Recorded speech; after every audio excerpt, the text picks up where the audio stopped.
Hi, I'm Josh and this is Amanda. We're both physical therapists from Summit Orthopedics, and we're here to help you prepare your home for your upcoming surgery.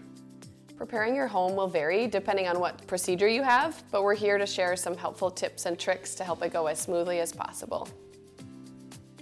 A good thing you can do prior to surgery is a couple days beforehand is to clean your house. It's nice to come home to a clean house, including things like vacuuming, which can alert you to other places in the house that need to be adjusted or moved to avoid tripping hazards.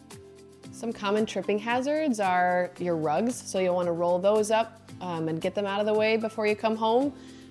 Dog or pet toys are often around, you'll want to get those up. And even if you've got things that are stored on the stairs, that can be a potential tripping hazard.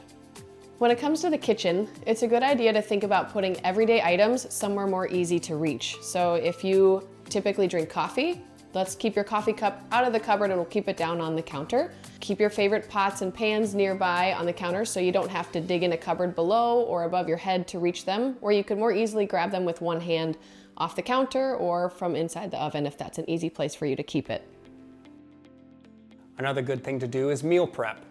It's a good thing to prep meals in advance. So weeks prior to your surgery, start freezing your leftovers. Or if you're cooking soups or pastas, it's a good thing to freeze those so you can easily utilize those after surgery. Using disposable containers like this makes reheating and disposing of that container easier. And using a rimmed sheet as well makes it easier when you're handling things one-handed so it doesn't fall onto the floor.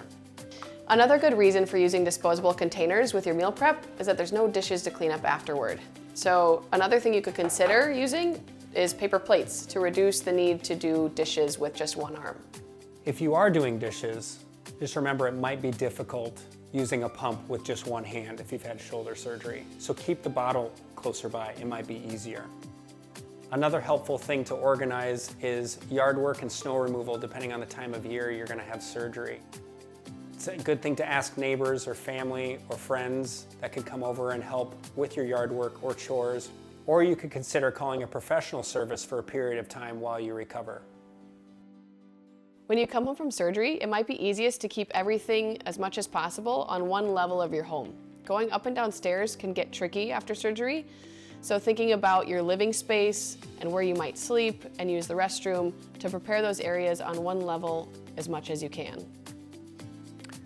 And some things to keep in mind when you're in the chair, having things handy and easily available for you, such as remote controls, a Kleenex, your water bottle, a phone plug-in, medications, even something to keep track of medications, and having other therapy equipment that you might need, such as a rope for stretching out your knee, having pillows for elevation and comfort purposes. And when it comes to reclining your chair, make sure that you use your good leg to buffer the footrest as you lean back. And these are just some suggestions to make your recovery smoother, but think ahead of time what will work best for you and your home and living situation.